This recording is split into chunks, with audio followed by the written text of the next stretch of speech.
and welcome back to another episode of Beyond the To-Do List. I'm your host, Erik Fisher, and this is the show where I talk to the people behind the productivity. This week I'm talking with Matt Bodnar, host of the Science of Success podcast, which is a great show to listen to that I have recently subscribed to. And in this conversation with him, we talk about the psychology of business, contemplative routines, the 80-20 principle, and starting a work journal. Yes, you heard that right. This is a great conversation with Matt, so I'm just going to get out of the way and say, enjoy this conversation with Matt Bodnar. Well, this week, it is my privilege to welcome to the show Matt Bodnar. Matt, welcome to the show. Erik, thanks so much for having me on here. It's always excellent to talk with yet another podcaster, somebody who's consciously, actively creating their own show and putting it out there. Yours is called The Science of Success. That would have been, another potential name for what I was trying to do with this show. You're doing something completely different, though. Mine's productivity oriented. Yours is, although we kind of touch on, overlapping areas, but do a quick pitch for your show, and then maybe what's the origin of that show for you? Yeah, absolutely. So I'll explain the show, and then the origin story is a rather circuitous journey. But the show really is about what we call evidence-based growth.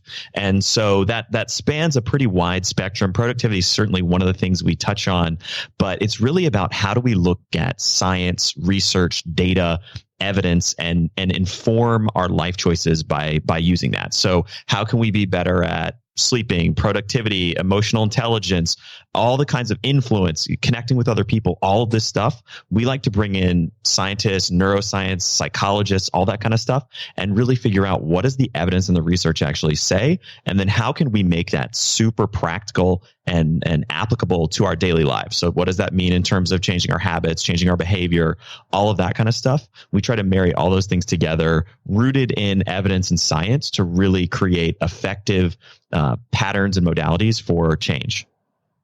That's so cool. You're basically doing the homework version of my show in a way. Like mine is, I prepare to have conversations. You're doing research, man, and you're bringing in like people who have like science degrees and things like that. Yeah, I mean, and the funny thing is there's so many of these people that have done crazy, interesting academic research. And the sort of dirty secret is that they're really easily accessible a lot of times. Now, some of the big names and the Robert Cialdinis of the world and stuff are certainly hard to get in touch with, but there's a lot of professors that are doing fascinating work around psychology, influence, consciousness research, all kinds of stuff. And you can just pull up the whatever.edu website, grab their email and email them, and they'll come on and talk about all kinds of interesting stuff. And it's the challenge is always to how do you really take some of this raw science and make it into something that you can actually apply to your life. And that's really what we've been trying to do over the last 4 or 5 years on the show. Yeah. And the secret there for those people is you're not hitting them up for yet another interview. You're talking with them in a conversation that's fun for them around the topic that they enjoy talking about. So it's a little bit different. It's a different flavor of, interaction for them, and they enjoy doing it.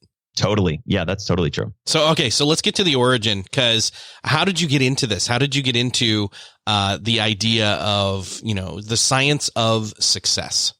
So still to this day, my day job, I'm basically a private equity investor and buy and sell companies.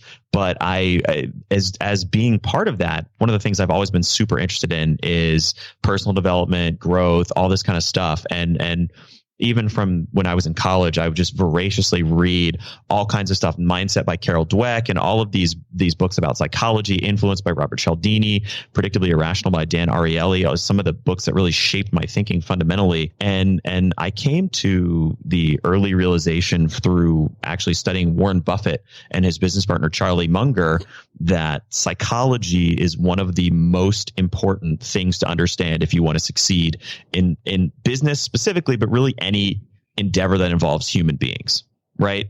And everything that we do fundamentally, there's certainly things that fall outside of this, gardening and things like that maybe involve the natural world in some way, but most of the things we do involve human interaction. And so I started to really study humans, right? How does the brain work? Why do people behave a certain way? Why do they do the things that they do?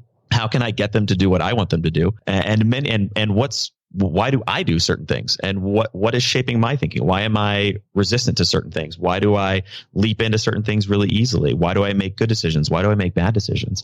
And all of that led to a conversation with a friend of mine who owned a science news website at the time. It was called redorbit.com. I don't even know if it still exists, but he basically pitched me and said, this is so interesting. You've done a ton of homework on it. You talk about it all the time. Can you turn this into a podcast and we'll put it up on my website? And I was like, dude, I don't know anything about podcasting, but I can certainly talk about all this other stuff. And I'm super curious about it. And so I'd love to give it a shot. And we basically launched it. It was a little over 4 years ago. It was 4 years ago in November. And pretty much it was an experiment at the beginning. We didn't know if it would succeed. We didn't know what would happen. And it ended up getting a bunch of traction, hitting new and noteworthy and all of this stuff, and really took on a life of its own. There's a much more to the story even before and after that, including getting banned from iTunes, my business partner, the guy who founded the show with me, basically selling the website and abandoning the podcast, so that I had, with no experience of how to market, produce anything the podcast, had to figure all that stuff out on my own, and many more things. But today the show's great. We're still growing. We've had some really cool people on, and it's been a great project and a great journey that's really helped me improve tremendously as a business person. And I think the fundamental thing that I started out with, the thing that really seeded this journey in many ways, was I wanted to learn all the important stuff that nobody talks about and nobody teaches in college or in business school. And all of this stuff, psychology, influence, self-awareness, how do we make better decisions, emotional intelligence, all of creativity, all of this stuff is virtually devoid of any mention in most business school curriculum. And that blows my mind. And because all these things are so critical, and yet nobody's really talking about them. And that has been a huge advantage for me, and a huge learning for me, is how can I start to apply all of this psychology and all these things to being a better business person, but really succeeding in any field or any endeavor that I strive to succeed in. Yeah, what I hear from you as you're talking is you're saying essentially that psychology, it's I don't know, the word psychology, I kept hearing the words self-awareness, which is something we've definitely talked about on this show before. We've never used the word psychology as much. Is there a difference to you maybe between those two? Well, self-awareness is two words, but it's one word if you hyphenate it. And Then psychology is another word. What's the difference between those two, or what are the similarities? Yeah, to me, self-awareness is essentially a subset of psychology. And if you look at, now these things are, well, let's zoom out. So psychology to me is a pretty broad spectrum term. So that can incorporate really anything governing human behavior, the behavior of others and the behavior of yourself. And then maybe even branching into things like neuroscience and brain research and that kind of stuff. Maybe that's a different field, but there's a tremendous amount of overlap there. And that's actually one of the biggest learnings about how to really understand reality at a more fundamental level, is the realization that in the academy, there may be silos, such as psychology department is different than the neuroscience department, is different than the medical department, is different than the history department or the business department or whatever.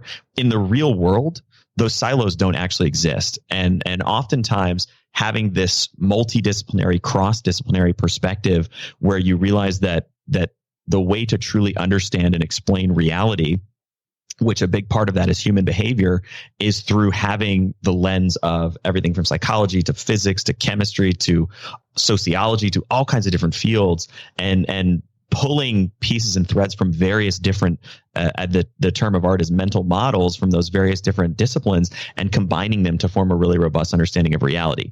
But circling that all the way back to answering the question about psychology versus self-awareness, to me, psychology is the broad term that encompasses anything really to do with human brain, thinking, all of that kind of stuff. Self-awareness is essentially if you niche that down and really get into that, it's a really, really important stepping stone, and probably one of the most important themes that comes out of psychology, to the point where I've interviewed at this point hundreds of researchers, neuroscientists, all kinds of stuff. And the probably top 2 or 3 most recurrent themes on the science of success is this idea that self-awareness underpins pretty much everything else. And if you don't have self-awareness, almost by definition, how can you grow? How can you improve if you don't understand where you are today? How can you improve if you're deluding yourself about what your skills are, what your strengths are, what your weaknesses are, et cetera? And so self-awareness is really one of the first steps towards growth in anything. And there are lots of parts of psychology that don't involve self-awareness, but to me, self-awareness is one of the cornerstones that really is almost the first step towards any kind of true growth or mastery. Now, correct me if I'm wrong, but then when you're using the word psychology in regards to, say, studying the psychology of other leaders, how they did what they did, why they did what they did, you're almost taking a self-awareness approach, but self-awareness of what they did or didn't do to then apply that to yourself. So to me, and there's a really useful rubric for thinking about this in a broader context from the field of emotional intelligence, which is again kind of a sub niche of psychology, that Daniel Goleman wrote this seminal book about EQ, about emotional intelligence. And there's 4 quadrants basically to emotional intelligence. You've got, and I forget the exact way to phrase the axes or whatever, but basically you have the self, and then you have other people, and then you have awareness, and then you have management. And so if you look at the self, you have self-awareness, which is one of the 4 components of emotional intelligence. And then you have self-management, which is basically, are you aware of yourself, of your emotions, of your limiting beliefs, and so forth? And then self-management, how good are you at actually dealing with your own emotions?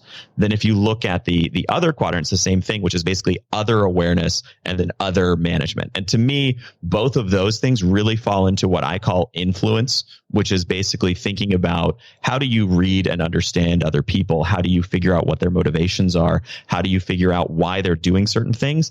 That's the awareness piece. And then the management piece is, how do you influence them? How do you get them to work towards a common goal with you? How do you, in a or maybe in a Machiavellian way, get them to do what you want them to do, right? And so those 4 pieces are all the 4 pillars of emotional intelligence. And to me, each of them is super important. And but I would distinguish between being aware of your own strengths, weaknesses, limitations, et cetera, and understanding other people and why they behave certain ways. Does that make sense? Yeah, that makes sense. And ultimately I lump all of that, not that I want to, but I kind of put all of that under the umbrella, I guess is a better way to put it, under that umbrella of understanding, of knowledge work, whether it's knowledge about someone else, knowledge about yourself, knowledge about, for that matter, what you want to get done and making decisions, which we'll get to later. It all comes under that understanding to then be able to make decisions about it. Absolutely. And I think it makes perfect sense that psychology then ties right into business, because in so many ways, like you said earlier, and this is something that, is some people in the business world, and especially in the social media marketing world, which I've had a lot of contact with people there through day job and things like that, is people start to remember, oh yeah, we're dealing with people and we're interacting. Right. It's all about relationships. In other words, I've heard stated so many times over the last decade and a half in regards to social media. So it's not surprising to find that business and psychology are very much linked. And that reminds me of, this is just within really the context of marketing, but Seth Godin had a great quote, which is this puts it into light. People always talk about, oh, what's your email strategy? What's your social media strategy? Right? Like if you really think about it, go all the way back. People didn't used to say, well, what's your telephone strategy, right? Before social media and all that stuff existed, because at the end of the day, it's all about people. That's it. There is no, all of the other things, social media, email, phone, whatever it might be, going to conferences, in person, all that stuff, it's all about human interaction. But it's the importance of understanding psychology to be successful in business goes way, way, way beyond just marketing, right? Marketing can certainly benefit tremendously from understanding the core principles of influence and stuff like that. But I mean, there is almost nothing that happens in business that doesn't involve humans at a fundamental level, right? You have employees, you have yourself, you have customers, you have every single thing that's happening in a business in some form or fashion is either about delivering value to a human, recruiting, hiring humans, working with humans, working for humans, having humans be your employees, all this kind of stuff. And so there's almost an infinite amount of facets that psychology can be used to can be applied to when you think about the like business as a larger context, right? And everything from internal to a company, external, when you think about marketing, when you think about growth, when you think about yourself, and this comes back a little bit to the same notion of self-awareness, which Peter Drucker, one of the most legendary management consultants of all time, had a great quote, which is, the bottleneck is always at the top of the bottle. And when you think about that, and Tony Robbins talks about the same thing, which is basically the psychology of the leader is almost always what's really holding back an organization. And when I say psychology leader in that context, I'm talking about what are their beliefs? What is their mindset? What are the biases that they have? What are the things that they're telling themselves about reality that may or may not be true? What are their behavior patterns? And all of those things can have a huge effect on limiting the growth of a company. And there's a tremendous amount of value that can be mined both from understanding yourself and from understanding others and how they behave using the principles of psychology.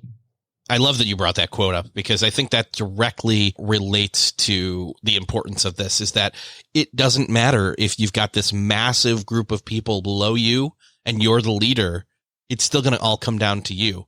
Or for that matter, if you're dealing with someone who is the leader and they're the bottleneck, you likewise need to learn some self-awareness as well as their psychology.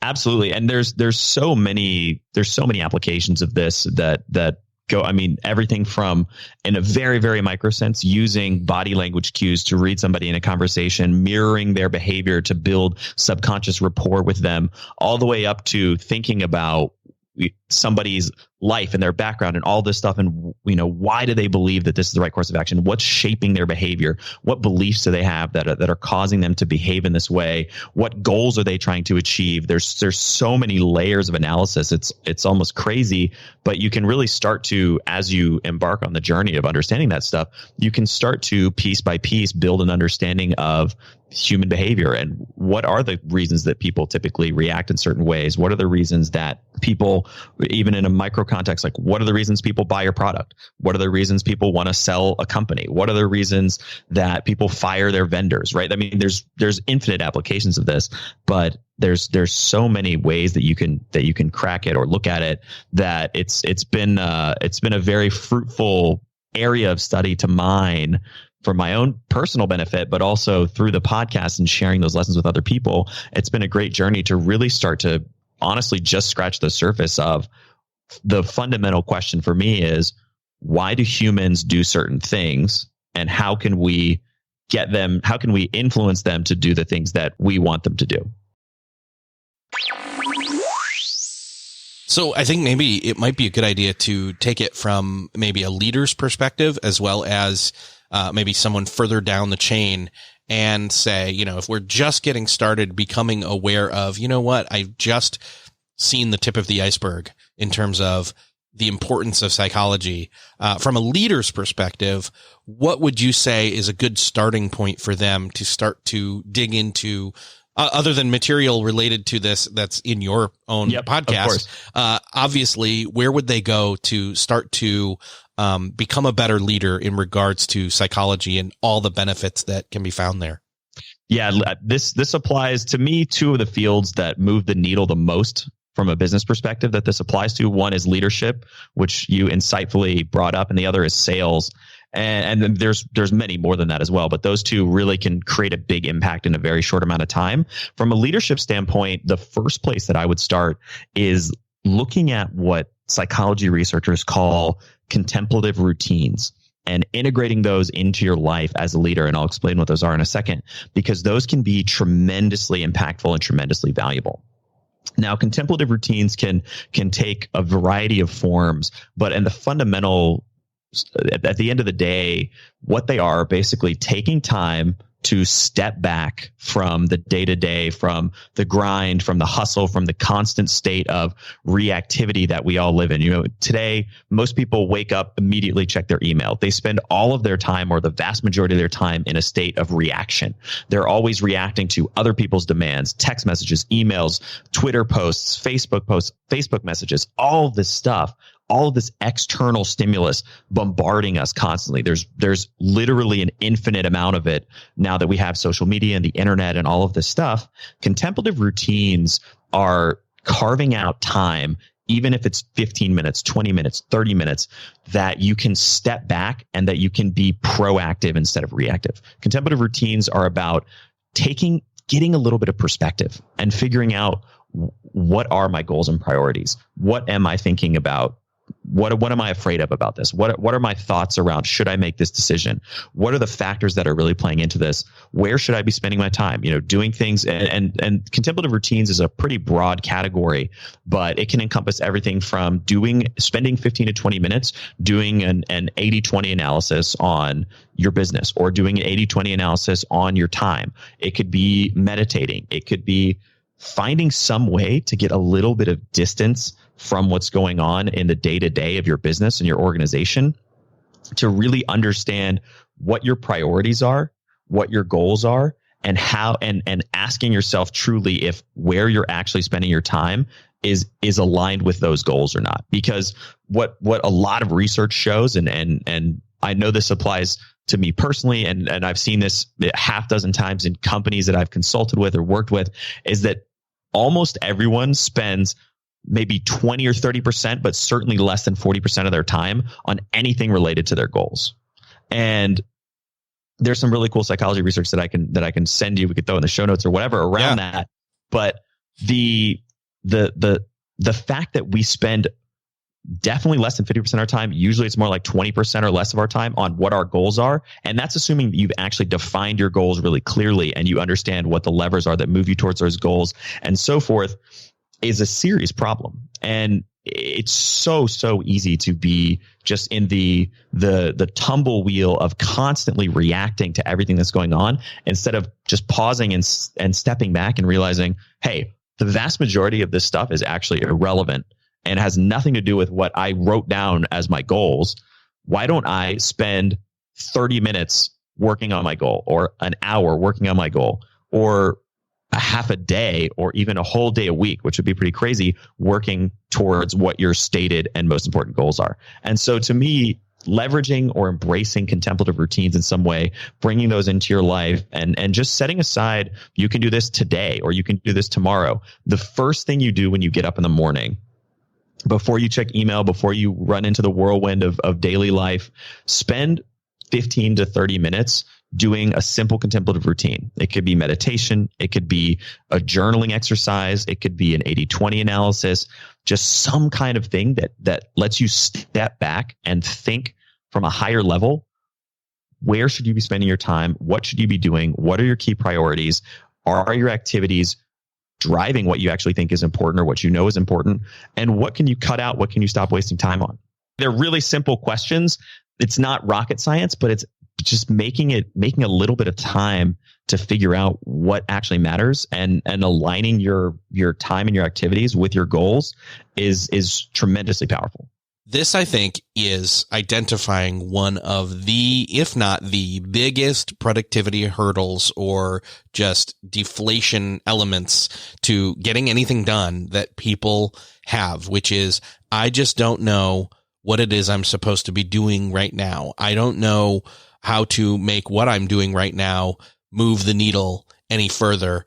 And it's not that they don't know what a next step could be. It's that they haven't aligned the self-awareness element, the contemplative element to it. They don't, and first and foremost, they're not making time for that. They're not calendaring or routining, which isn't really a word, but they're not making a routine of contemplative practice, either first thing in the morning or even at the bare minimum, some sort of weekly review like David Allen talks about. It's huge. And honestly, GTD is a great framework to start to implement some of that stuff. The GTD weekly review for me is a huge way to just spend an hour thinking about what am I doing next week, and how can I, every single week, I'll look at everything I did in the last week, everything I've got in the upcoming week, and then I'll look at my goals and I'll say, how can I make sure that this week is actually aligned with what my goals are? And how can I spend more time? Are there meetings I need to cancel? Are there things I need to reschedule that aren't aligned with what my core goals are? And if that's the case, it's usually pretty obvious. It doesn't take a huge amount of breakthrough understanding to see that. You can usually just realize, oh, you know what? I'm actually wasting a bunch of time doing X, Y, and Z. And if I if I didn't do that, I could spend a couple more hours on the stuff that I know is really going to be important, is really going to move the needle. Now, I think there's definitely benefit to doing a daily, but there's also benefit to doing a weekly and even like a quarterly, and maybe to throw in there on a monthly. What would you say? Let's go drill down the deepest, though. What would you say would be the biggest differences between doing a daily ritual here as well as a weekly, and what the differences between those would be? I have my own ideas, but I'm curious about what you think. Yeah. So this makes me think about, and this is my own process that's honed from years of study and research and practice. And it certainly may not be the daily ritual, the daily routine that works for everybody, but having some kind of routine or some kind of ritual is super important. And I'll tell you exactly how I structure mine. But before I even get into that, I think it's really, really important to understand the principle that, to me, it's almost like a beachhead or a land and expand type of situation, where if you just get the first half an hour, that half an hour will start to make you realize where you're wasting time, where you're spinning your wheels, where you're getting distracted, where you're getting derailed. And then that frees up more time. And then now you have an hour, and then that hour frees up more time. And now you have 2 hours. And you get to this point where you can free up massive chunks of time on stuff that you used to just be spinning your wheels and wasting a bunch of time and energy. And then that's how you actually get leverage on your time and really start to figure out how you can create more impact for the same amount of time spent. So that's all the pretext to tell you my routine is basically structured around a couple simple principles on a given day, and then tying that all into a weekly routine that includes a weekly review. I actually start with the end of the day because I think that sets up the following day. And so at the end of the day, what I typically like to do is to ask some kind of question or frame some kind of challenge that I'm dealing with. And it can be super granular, it can be super small, all the way up to, what am I supposed to do with my life? It can be, what do I do about this meeting that I'm worried about, all the way to, how should I spend the next 20 years? And it's really just, what questions are bothering you? What things are you worried about? What are you trying to achieve and you're struggling to achieve? And you set that question out at the end of the day, and then you let it go. Whenever your workday is finished, spend a little bit of time in rest and recovery, because that's another thing that's very research validated, is the importance of having some downtime, having some recovery time, having a little bit of time where you switch off conscious focus on something. And there's a huge amount of neuroscience research about this concept called creative incubation, which essentially, and you're probably familiar with it, but it's this idea that if you've ever been working on a puzzle, really struggling with something, playing a video game, you can't beat the level, whatever it is, and then you go have lunch, and then you come back and you instantly beat it, or you instantly solve the puzzle, or you instantly figure out the solution that you were trying to deal with. What happens on a neuroscience level, when we consciously focus away from something, that our subconscious picks it up and starts doing all this massive recombination, recalculation. The subconscious is a processing beast, and it will do all the heavy lifting for you if you let it. But the only way to let it is to consciously focus on something else. And so I like to feed that question into my subconscious, and then spend the rest of the evening with my family, relaxing, and then I go to sleep. And then when I get up the next morning, and this is an optional step, but I'm a huge believer, and it's probably one of the most evidence-based things you can do that's good for you, is I like to meditate first thing in the morning. And then after meditating, then I spend 15 to 20 minutes journaling on answering that question. And so that really gives me the opportunity to try and tap the subconscious insights that have been processing and recombining, and I think accelerated and enhanced by meditating. And try to create some new insights, some new ideas, some new strategies, some breakthroughs around whatever that particular issue is that I'm struggling with. From there, this comes back to the weekly review. Typically, what I'll do in my weekly review every week is set out, by reviewing my goals, what are the 1 to 3 key things? I mean, this is textbook, like bread and butter productivity stuff, right? You know all these things already, but set out 1 to 3 most important tasks every day, and assign those. So Monday I'm doing this, Tuesday I'm doing this, Wednesday I'm doing this, and on when I do my weekly review, I'll set that out for the whole week. And so then even before looking at email, and there's some cool plugins and stuff you can use to basically block yourself from seeing your inbox. Even before looking at email, I'll try to spend an hour, 2 hours, maybe 3 hours, depending on the project or the task, working on proactive, most important things that I have predetermined are the critical things that I can do that week to create as much progress as possible towards my goal. And so then after all that stuff is done, then I start to get into emails and meetings and all of the busy work and all of the noise that comes with day-to-day business and life and so forth. And then wrapping that up at the end of the day, coming all the way back, frame the question, and then the day starts over again. I love that. And not only are you doing, in a sense, creative work with that daily, that morning, that's right, that shutdown routine and startup routine, and then the weekly review, you're kind of queuing yourself up that way. But then with the weekly review, you're able to then say, okay, I'm going to set a course. But then in the daily start and shutdown, you're allowing for course correction as well as more creative elements and the answers to the questions you're asking yourself. The answers come to light. That's such a good point. And it's something that I get emails from listeners all the time, and I encounter people all the time that struggle with this. And I don't know what it is about my psychology. Maybe I've just read enough books, interviewed enough people that just has sunk in deeply with me. But it's this idea that you don't have to have a perfect strategy. You don't have to have a perfect plan. And course correction is a necessary and natural component of anything, right? Whether it's your productivity strategy, whether it's accomplishing your goals, whether it's figuring out what your goals should be. It's so much better to have a loose and flexible framework that you can pivot when necessary and then start, as opposed to really saying, well, I don't know if this productivity routine is perfect, and until I get a perfect one, I'm just not going to implement anything. And then you wake up 6 months later, a year later, whatever, and you're in the exact same place that you were before, and you haven't changed, you haven't moved the needle, you haven't moved towards whatever that big goal is that you want to achieve. And to me, having that ability to course correct, having that flexibility, and even having the psychological flexibility of saying, you know what, it's okay that I don't have a perfect strategy. It's okay that I know that I'm going to course correct in some way, is tremendously helpful in releasing some of the pressure and some of the stress that it's so easy to put on ourselves around trying to make sure that our strategy or that our actions or whatever are perfect.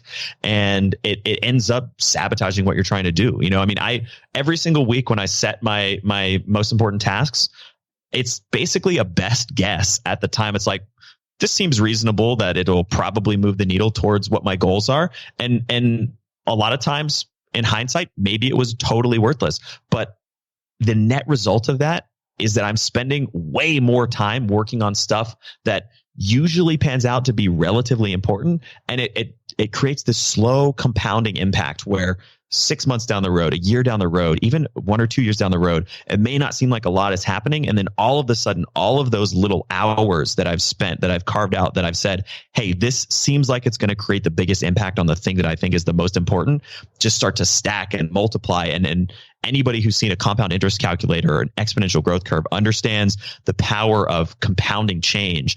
And that's what contemplative routines create for you in your life. They create the space that you can use to start compounding your time, compounding your results, and creating exponential leveraged growth and leveraged output on everything you want to do. But until you set aside that first 30 minutes and just start to clear the clutter out, and until you give yourself permission to be imperfect while you're doing it, you're going to struggle and you're going to feel frustrated and you're going to be caught in that vicious cycle of reactivity. Most people, they're like 2 levels, not deeper, but lower than this higher thinking, I think. There's a certain group of people, and I've been these people, so, you know, I'm not shaming anybody, but so have I. Yeah. There's a certain group of people where they come in and they sit down at their desk and they just start doing stuff. They're not really thinking about it. They have no self-awareness at all. They're literally just opening an inbox or inboxes, and they just jump from thing to thing and just do the next thing. They're being that reactionary self, but just in a confined area of work. And they think that that's okay. And, you know, for certain positions, maybe that is okay. But then there's that next level, which still is in between that one that I just spoke of and the one we were referring to, which is they're asking themselves, okay, what do I need to do today? And they at least look at the scope a little bit for the day, maybe for the week, but then they're not entering into the contemplative area. And again, I think this is where in between the cracks of these three different states of mind is where often most people start to literally fall down the cracks of productivity and the breakdown happens. Yeah, that's a really good insight. And it's something that, to me, that's why I just, if you can just start with even 20 or 30 minutes, it's amazing how much realization you can have around where your time is going and whether or not it's actually aligned with your goals. I did this exercise. I put on this live event a couple months ago and did this exercise where I just had everyone start out with their life goals, and it was super easy. Everyone was done with the exercise really quickly. And then I started backing it down. I said, okay, so if that's the goal for your life, what are those goals? What are you going to be doing? What are your goals for 20 years? Right. And then we backed it down to 5 years, and then we backed it down to 1 year. And so as you start to scale those goals down, you start to realize that at some point the rubber has to meet the road. Like, the actions that you're taking have to actually do something to move you towards your goals. And that exercise, I could see people's brains like breaking as they were thinking about, like, well, I want to do that thing, but I'm not spending any time, energy, focus, whatever on this thing that I've said is one of the most important things I want to achieve in my life. Why is that? And if you can just start, that's another, by the way, that whole exercise is another example of a contemplative routine, figuring out what your goals are and then backing them up and figuring out, okay, now that I know what my goals are, how do I start to create activities in my life that are actually going to move me on the trajectory of what those goals are? Because it's really easy in principle to think about the idea of aligning your goals with your actions, but in practice, it's really hard and causes a lot of friction, a lot of trade-offs, a lot of tough questions, a lot of confusion around where you should be spending your time and what you should be doing and all of this stuff. And if you have this contemplative space in your life that's carved out and routinized in some way, whether it's once a week, whether it's every day, however you think about structuring it, it really gives you a lot of breathing room to start to think about, okay, here's how I'm going to do that. Here's what I want to be doing. Here's how my activities are going to line up with that. And the beauty of this whole creative incubation framework that I talked about earlier in my daily routine is that whatever the question is that you have about that thing, whether it's, okay, I don't know how to align my goals with my activities. It's, okay, I know what my goal is, but I don't know what of these 5 activities is going to be the most impactful in moving me towards that goal. You should use that framework to answer those questions. So ask that question at the end of the day and then sleep on it. Don't think about it, and then come back to it the next day and journal about it. And you may not get an answer the first time. You might, but over time, you really start to pull all kinds of unique insights and breakthroughs out of your subconscious that can be transformational in the way that you spend your time and ultimately in the results that you achieve in your life. That's a great place to start. I think another possible place for those of us that are thinking, oh my gosh, I don't know if I can fit in the time to do this on a daily or even a weekly basis or both. We've got to shoehorn it in. A lot of people are like, wait, what's a shoehorn? Well, it's what makes you, it's what in the olden times made it easy to slide your shoe on. So in other words, it's a way to make things easier. And I'm glad I just old timer explained something for the first time on this show.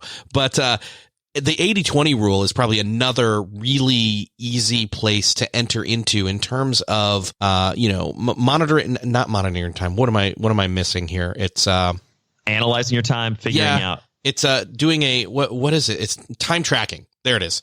Yep. The 80-20 rule is another easy way to enter into this contemplative process, because you can do it as like one part time tracking, one part, hey, what am I even doing? What did I do yesterday? As kind of a starting up the day, or what did I do last week? And what do I need to do next week? And meanwhile, monitoring that time and then applying it to the 80-20 rule. And we should probably do a quick disclaimer. Okay, the 80-20 rule is... So for listeners who don't understand the 80-20 principle, let me clarify that, or just make sure that I give you a little bit of context about what that is. The 80-20 principle is a principle that was discovered originally from an economist named Vilfredo Pareto, who was looking at the wealth and the distribution of wealth in nations and found that basically 20% of the people had 80% of the wealth. And he thought, oh, that's a really interesting pattern. And then he started to see this pattern or some version of this pattern, which can be generalized to the law of the vital few, which basically describes this phenomenon where a vital few have a massive outsized impact, right? So 20% of the people have 80% of the wealth, but all the way down to 20% of the peas or 20% of the pods in a garden of peas have 80% of the peas, right? And the 80-20 principle can explain phenomenon ranging from the distribution and size of craters on the moon to the allocation of files on your hard drive to the revenue generated from various customers of your business to all kinds of crazy phenomenon. And what you can start to uncover and realize is that if you look across each of those, oftentimes a few people are causing 80% of your headaches. A few customers are causing 80% of your profits, right? And the cool thing about the 80-20 principle is it can be applied both ways, both positively and negatively, in the sense that you can look at and say, okay, what are the few things that are causing most of my problems? And you can also flip it and say, what are the few things that are creating most of the positive outcomes in my life? And it's a really powerful framework. It doesn't apply to absolutely everything, but it's a really useful tool and applies to a tremendous and varied array of phenomenon in reality, everything from rabbit populations to all kinds of different stuff. And it's a great tool that you can use to analyze everything from time, income, sales, all kinds of different pieces of both your own life and your business. So I think for a lot of people, another way to wrap their head around this would be able to say, I mean, and this doesn't get into the numbers, the 80 or the 20 at first on the surface of it, but it's to just ask yourself, of what I'm doing, what's working and what's not working, and then look at the math after the fact, after you've listed stuff off. But another thing is to ask this question: of what I'm doing, what do I want to keep doing and what do I not want to keep doing? Because that other, hey, there you go, self-awareness. There's that other added, right, added layer of, well, if it's working, but I don't want to do it, can I get somebody else to do it? Or if it's not working and I don't want to do it, that's an easy thing to get rid of. Yep. Even beyond that, another great example of a contemplative routine would be keeping something like a work journal, which is basically spend at an absolute minimum a day of your life, but it's really great if you can do it for a week and just write down everything that you did that week, especially trying to understand what are the activities that are repeated and how much time is being spent on those. Because oftentimes what you can do is if you keep a work journal, and by the way, this also works if you're a leader, and we're talking about leadership earlier, if you're a leader or a manager, it's a great thing to have everyone on your team do, because oftentimes what you can find out is that there's a ton of time and energy that both you and your team spend on things that may not even need to happen at all, or things that are producing very little value and taking up a lot of time and energy. And once you have that inventory of all the tasks and things that you're spending time on, you can start to say, okay, well, let's do an experiment. What would happen if we just stopped doing this for 1 week?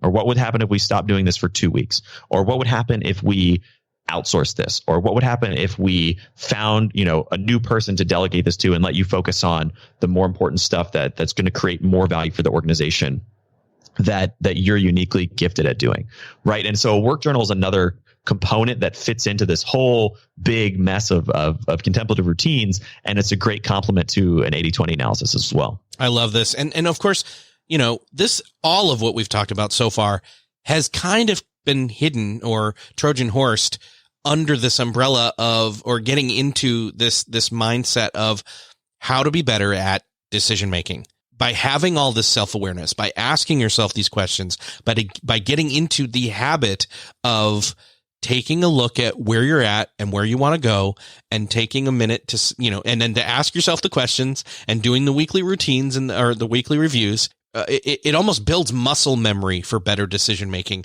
Obviously, that's just the beginning. There's so much more to doing better with decision making, but this clears the deck so much of a lot of what frustrates people about being able to move forward in any kind of productivity or forward motion on their goals.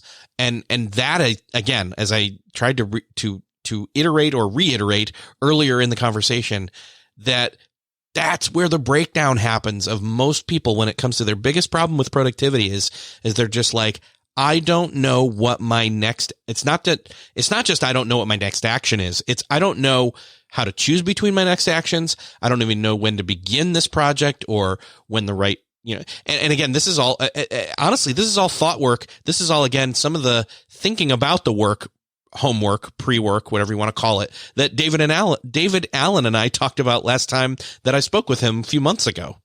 Yeah, absolutely. And you hit the nail on the head that this is something that I see so frequently people struggle with, that they don't know what to prioritize. They don't know what to focus on. They don't know when to start. They don't know how to start. And it comes back to what I said earlier, which is just start. Don't beat yourself up. Just get something that's rough, that's a proxy that kind of may work, and do it. And then over time, you're going to refine it. You're going to improve it. You're going to get results from it. But until you take that first step, you're going to be stuck in a hamster wheel. Man, and getting out of that hamster wheel. And again, it's funny that we're saying action is the way out of the hamster wheel, right? Because we think of being stuck in the hamster wheel or hamster wheel. Sorry, there's no P in there. I should know.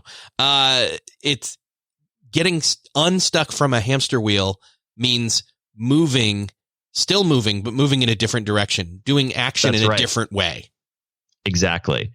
And that's the key way that the question that underpins a lot of this thinking, and I've spent years and years wrestling with this, is how can we be more high leverage?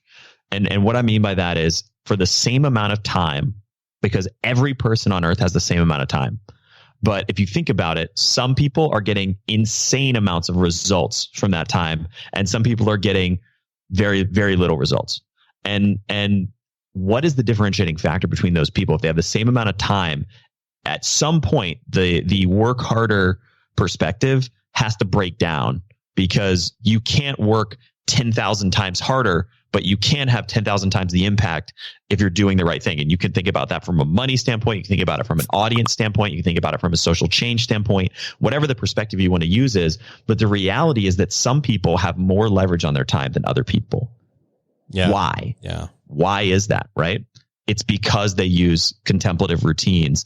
It's because they focus on the stuff that's going to have the biggest impact. And it's because they step back and ask themselves whether or not what they're doing is actually the right thing to do, and whether it's actually aligned with their goals.